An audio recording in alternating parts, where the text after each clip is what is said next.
Tes. Bismillahirrahmanirrahim. Assalamualaikum warahmatullahi wabarakatuh. Salam sejahtera untuk Ananda sekalian, siswa-siswi kelas 12 TKJ. Baik, pada pertemuan kali ini kita akan melanjutkan pembahasan kita materi tentang pelajaran administrasi infrastruktur jaringan. Jadi pada pertemuan sebelumnya kita sudah membahas tentang NAT, konsep Internet Gateway. NAT itu kepanjangannya adalah Network Address Translation. Artinya adalah ketika alamat IP lokal itu ketika ingin berinternet akan diubah menjadi alamat IP publik dengan fitur NAT tersebut. Baik, melanjutkan pembahasan tersebut, kita akan masuk bab baru. Kali ini bab yang akan kita bahas adalah tentang namanya adalah proxy server. Oke, mungkin dari Anda sudah ada yang pernah mendengar, mungkin ada yang belum.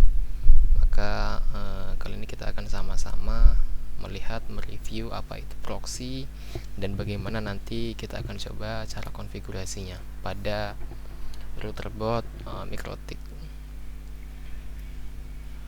Oke, sebelumnya kita harus mengetahui dahulu tentang konsep dasar proxy. Jadi proxy itu adalah pihak ketiga yang berdiri di tengah-tengah antara kedua pihak yang saling berhubungan dan fungsinya adalah sebagai perantara. Jadi secara prinsip pihak pertama dan pihak kedua itu tidak langsung berhubungan, akan tetapi dia akan melalui suatu perantara. Nah, perantara tersebut adalah proxy. Oke, jadi kita akan menganalogikan proxy tersebut dengan suatu case di kehidupan sehari-hari. Jadi case yang sudah dibuat di sini adalah seorang mahasiswa meminjam buku di perpustakaan atau seorang siswa meminjam buku di perpustakaan. Kemudian terkadang ketika kita meminjam buku di perpustakaan, kita tidak diperbolehkan untuk langsung mencari dan mengambil sendiri buku tersebut. Tetapi ketika kita ingin meminjam buku tersebut akan ada petugas. Nah, petugas tersebut nanti akan mengecek buku mana yang nanti akan Ananda pinjam. Setelah dicari di rak mana bukunya, bukunya apa, kemudian diambil diserahkan ke Ananda. Oke, jadi dari studi kasus tersebut, jika dihubungkan dengan proxy, yang bertindak sebagai proxy itu adalah petugas perpustakaan yang mengambilkan bukunya.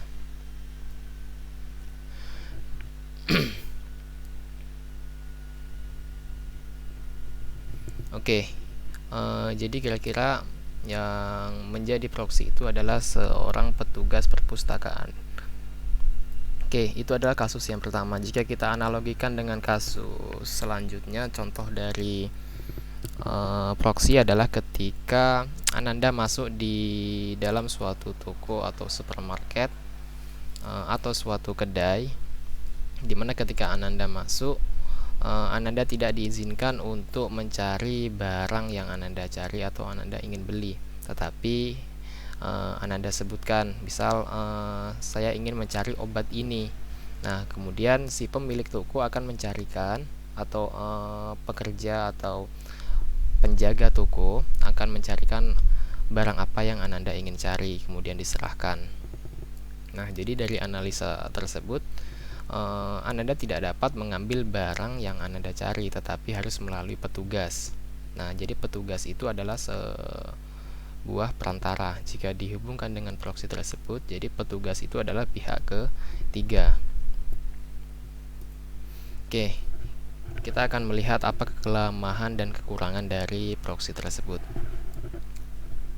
Oke, jadi mungkin proses itu terasa lebih lama jika dibandingkan dengan kita mencari langsung atau mengambil langsung barang tersebut yang kita inginkan. Namun kekurangan tersebut juga ada kelebihannya. Contoh, petugas tersebut telah menyusun barang-barang tersebut di rak tertentu. Ketika Ananda baru memasuki suatu toko tersebut dan tidak tahu di mana menyimpannya, maka petugas tersebut yang sudah familiar, sudah biasa, dia akan lebih cepat sebenarnya.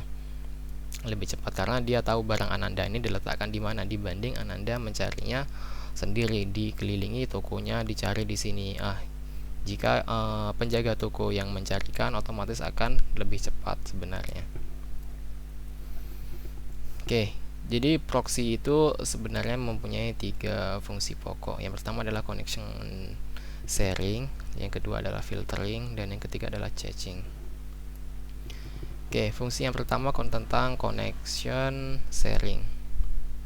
Jadi konsep dasarnya adalah pengguna itu tidak langsung berhubungan dengan jaringan luar atau internet, tetapi harus melewati suatu gateway yang bertindak sebagai batas antara jaringan lokal dengan jaringan luar.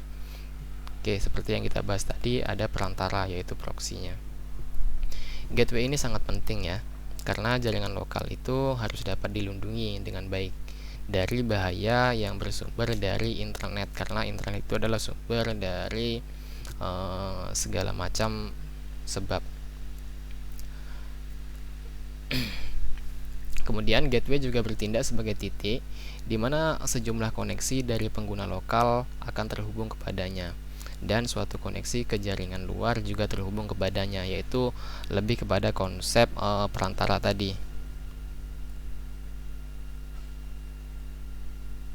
Kemudian ini adalah diagram proxy atau suatu gambaran dari proxy sebagai connection sharing. Jadi di sini ada jaringan lokal yang pada sebelah kiri ini, kemudian di sebelah kanan ini adalah jaringan luar.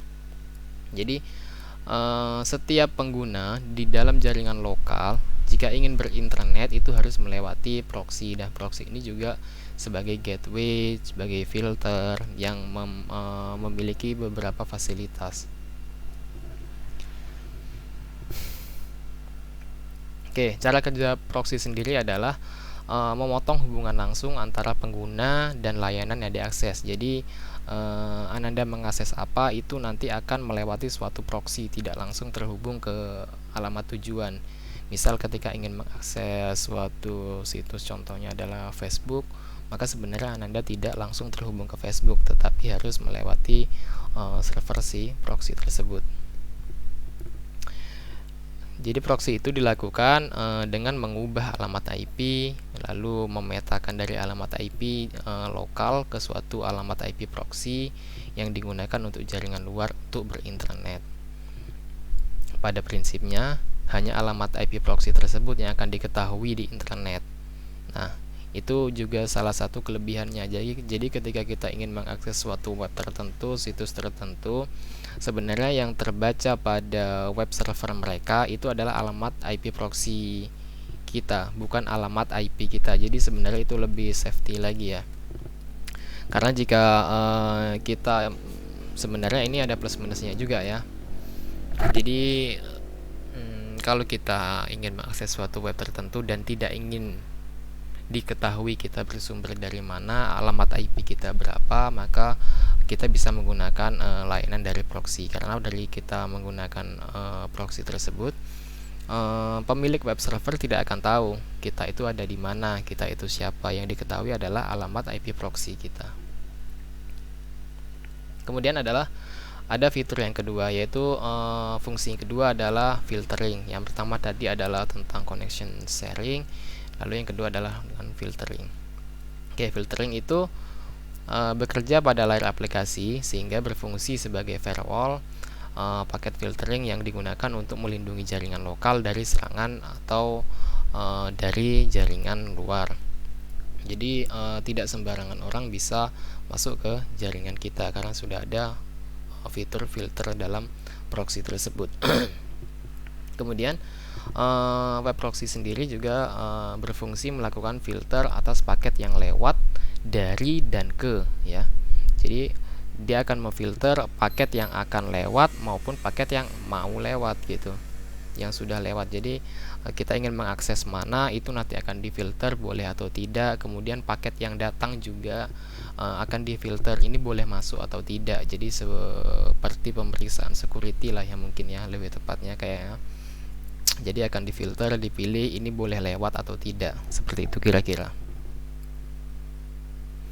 Oke, dapat juga dikonfigurasi untuk menolak akses ke situs web tertentu. Oke, contohnya kita akan membuat dia tidak bisa mengakses suatu website tertentu pada waktu-waktu tertentu dulu. Jadi itu bisa digunakan web proxy. Tetapi proxy ini juga memiliki kekurangan ya. Jika Ananda ada membaca, jadi proxy ini hanya bisa menolak akses atau memblokir suatu situs yang HTTP saja, tidak dapat memblokir situs HTTPS. Jadi jika Ananda mungkin lebih detail memperhatikan, ketika berinternet kita akan melihat yang pertama awalan adalah HTTP atau HTTPS. Nah, perbedaannya S-nya itu adalah kepanjangan dari secure ya. Jadi HTTPS itu pada dasarnya web server yang lebih secure atau yang lebih amannya. Karena HTTPS itu adalah pengembangan dari HTTP.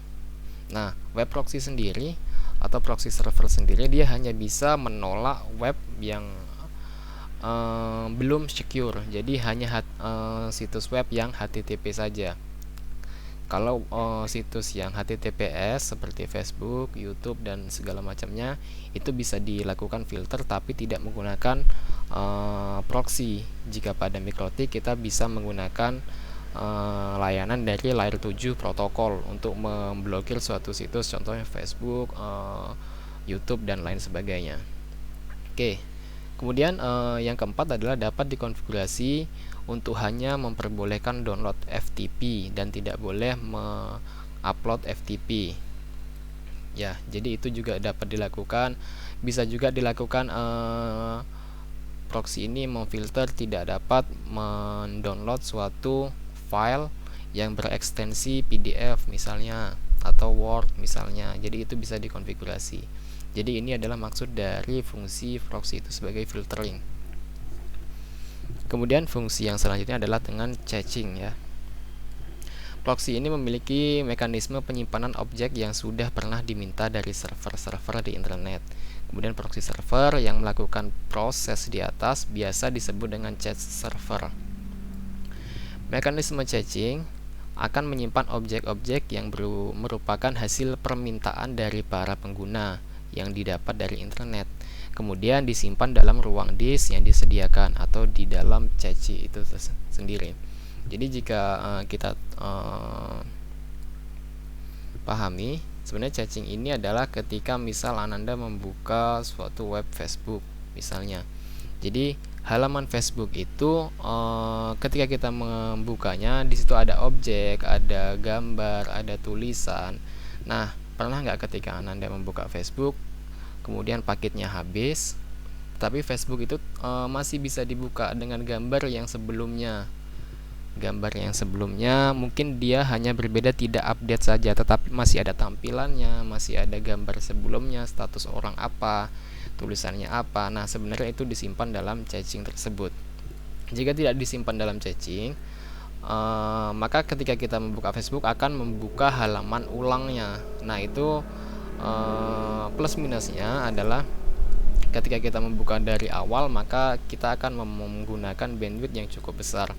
Nah, ini juga plusnya adalah ketika kita menggunakan proxy adalah bandwidth itu sedikit lebih hemat karena objek tersebut sudah pernah kita buka tersebut, ketika kita membukanya lagi maka tinggal diambil dari ruang penyimpanan cache tersebut.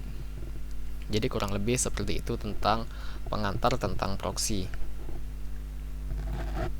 Sebenarnya masih ada pembahasan lebih lanjut, tetapi ini hanya disingkat dalam di sini slide-nya ada 48 slide. Ini kita hanya membahas 10 slide saja.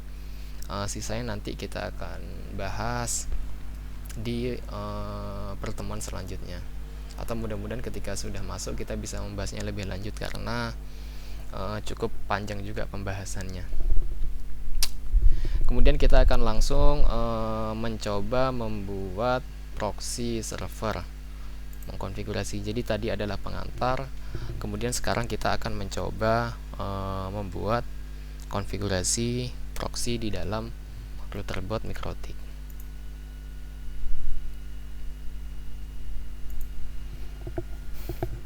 Oke, Jadi jika melanjutkan pembahasan atau bab sebelumnya, yaitu tentang Network Address Translation atau NAT, kita kemarin sampai di titik laptop kita sudah terhubung ke internet atau sudah bisa berinternet walaupun menggunakan alamat IP lokal. Oke, jadi pada langkah ini kita tidak akan membuat konfigurasi dari awal. Jadi ini akan dimulai dari router ini sudah bisa berinternet dan klien di sini sudah bisa berinternet. Jadi pada saat ini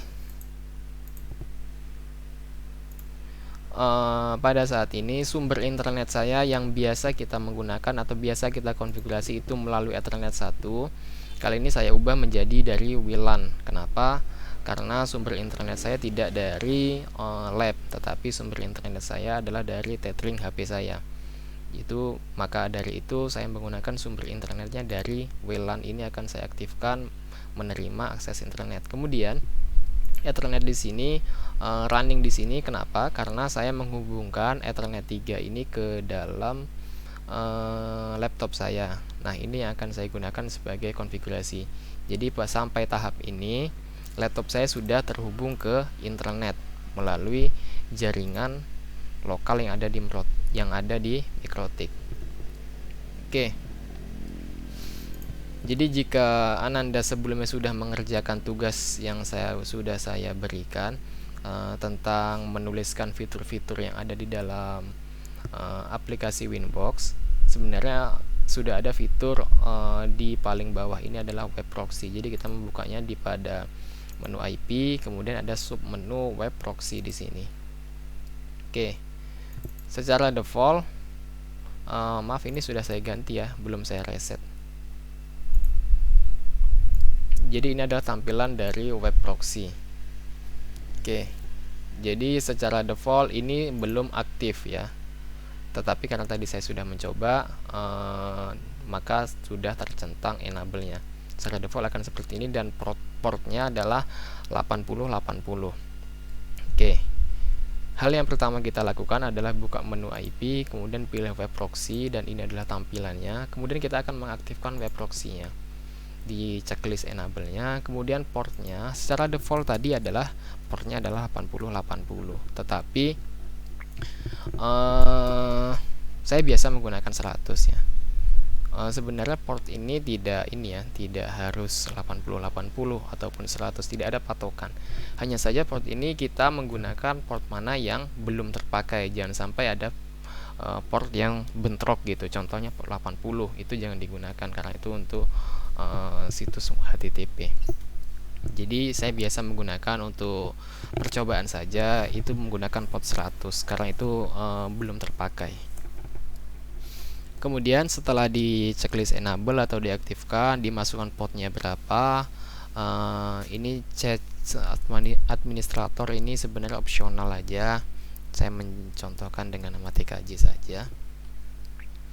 Kemudian sudah pada saat ini maka kita perlu masuk ke menu akses di sini. Oke. Maka kita tambahkan. Kemudian mohon maaf sebelumnya adalah satu langkah yang tertinggal. Satu langkah yang tertinggal adalah kita akan mengecek internetnya dahulu. Contohnya Google. Oke, Google sudah aktif, berarti ini sudah bisa berinternet. Kita Google ini tidak bisa kita blok dari web proxy. Kenapa? Nah, ini yang saya maksudkan pada pembahasan tadi. Jadi Google ini menggunakan HTTPS ya, bukan HTTP. Jadi segala sesuatu yang pakai S ini, yang secure ini tidak bisa diblokir atau dialihkan menggunakan proxy. Jika kita ingin membloknya, maka kita akan melakukan konfigurasi atau filter di menu layer 7 protokol. Nah, itu yang akan kita bahas di pertemuan selanjutnya. Pada kali ini kita akan fokus ke proxy dulu. Maka yang perlu kita lakukan adalah mencari suatu situs yang nggak ada S-nya. Nah, yang biasa saya gunakan adalah situs dari Mikrotik. Ya. Mikrotik.co.id ini belum secure ya. Jadi di sini juga ada dibilangnya situs ini not secure atau belum secure atau HTTP Mikrotik aja, belum pakai S. Nah, ini adalah situs dari mikrotik.id. Oke, kita sudah coba. Kita akan berencana akan memblok suatu situs mikrotik.id. Maka yang perlu kita lakukan di dalam akses tersebut adalah dengan menambahkan, kemudian dimasukkan ke dalam destination host. Di sini kita akan menulis mikrotik.co.id. Kemudian actionnya apa? Ada dua di sini. Allow adalah diizinkan, deny adalah ditolak ya. Kita pilih ditolak, kemudian di apply. Oke. Setelah itu kita close, di sini kita apply, kemudian kita oke kan. Oke, setelah itu kita akan coba bisa nggak kira-kira.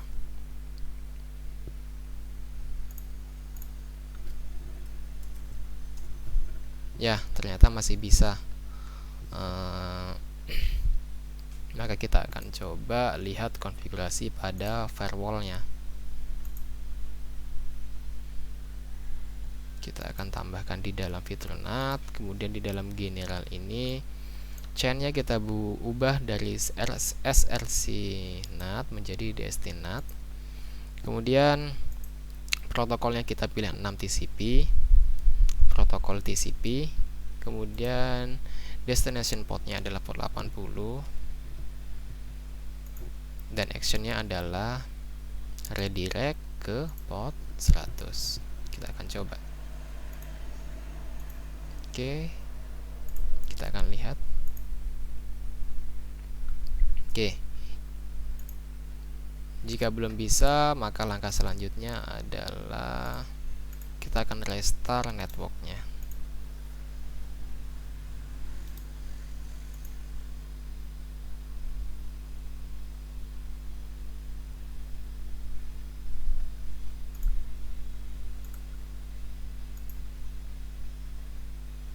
Oke, jadi seperti ini ya. Jadi jika tidak bisa maka kita restart networknya. Oke, maaf sebelumnya saya juga tertinggal untuk menjelaskan langkah yang saya buat di dalam firewall ini. Jadi langkah yang tadi saya buat di sini adalah namanya adalah melakukan konfigurasi transparan proxy.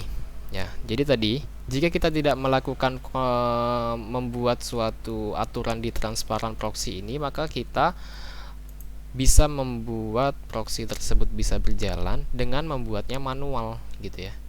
Jadi jika tidak salah saya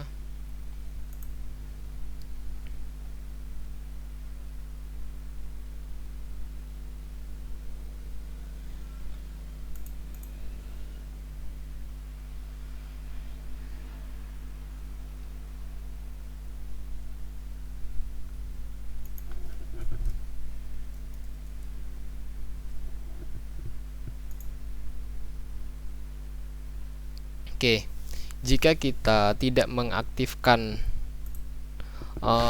fitur atau layanan dari transparan proxy pada firewall ini, maka untuk menjalankan proxy-nya kita perlu mengaktifkan atau mengkonfigurasi proxy itu agar bisa berjalan itu di tiap-tiap klien, yaitu di sini ya.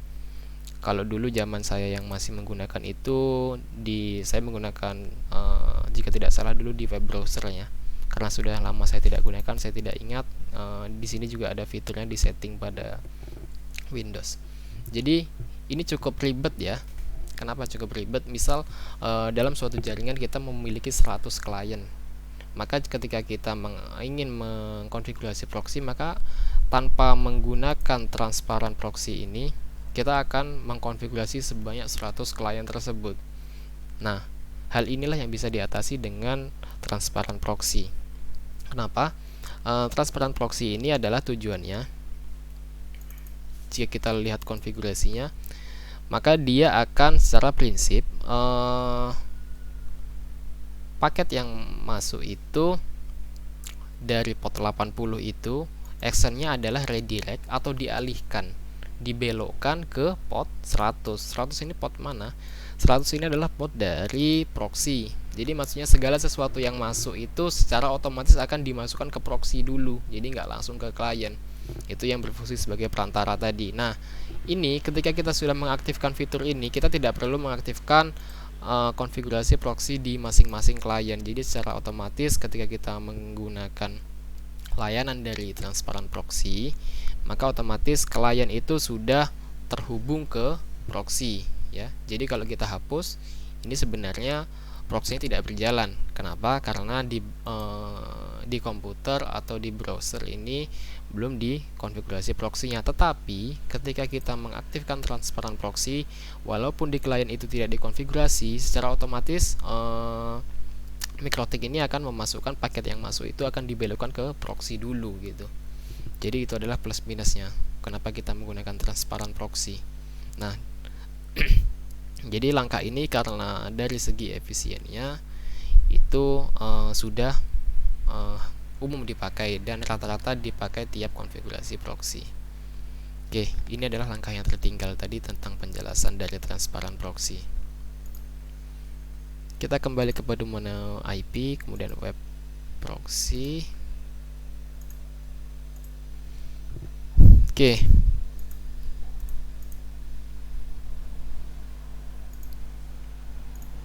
Oke, jadi ini adalah situs mikrotik.co.id yang sudah kita proxy tadi. Nah, yang sudah kita batasi aksesnya. Contoh ketika kita ingin mematikan atau klien ini boleh lagi mengakses si proxy tersebut, maka tinggal kita disablekan atau tinggal kita nonaktifkan. Kita akan coba. Ya, seharusnya akan bisa seperti ini ya. Ketika kita ingin menonaktifkannya lagi, lebih naik seperti ini.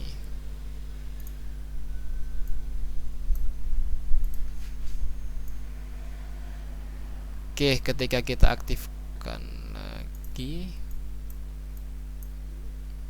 tinggal di enablekan saja.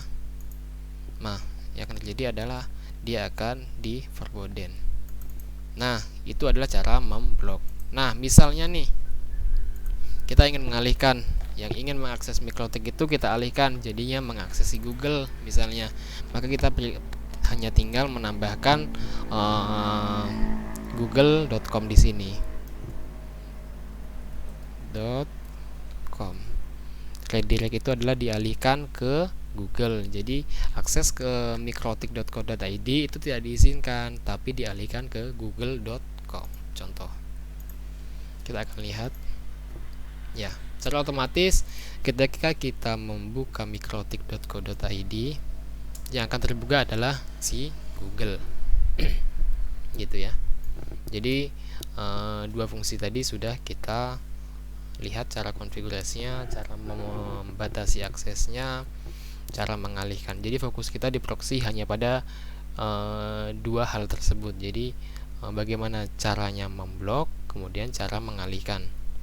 Nah, sebenarnya metode ini juga sedikit kurang recommended untuk digunakan ya, karena rata-rata sekarang setiap web itu sudah secure ya, jarang yang belum secure. Nah, saya juga heran kenapa di kurikulum kita masih digunakan web proxy ini. Oke, karena ini juga masuk dalam salah satu pembahasan dalam UKK, maka ini perlu untuk disampaikan. Maka Ananda tolong dipahami betul langkah-langkah ini. Kemungkinan jika memang belum ada perubahan pada tahun ini, kita akan menggunakan UKK sama dengan tahun sebelumnya, yaitu nanti di dalam UKK tersebut akan ada memblok dan mengalihkan situs menggunakan web proxy. Maka langkah ini kemungkinan akan kita gunakan. Oke. Jadi kira-kira cukup sekian penjelasan tentang web proxy, penjelasan sekilas,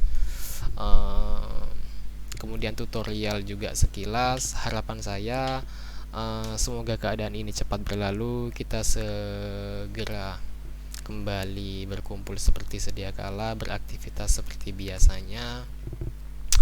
Karena hal ini juga tidak bisa dipahami, tidak bisa dimengerti hanya dengan menonton, hanya dengan membaca ya, karena kita hanya juga butuh prakteknya langsung di lapangan ya.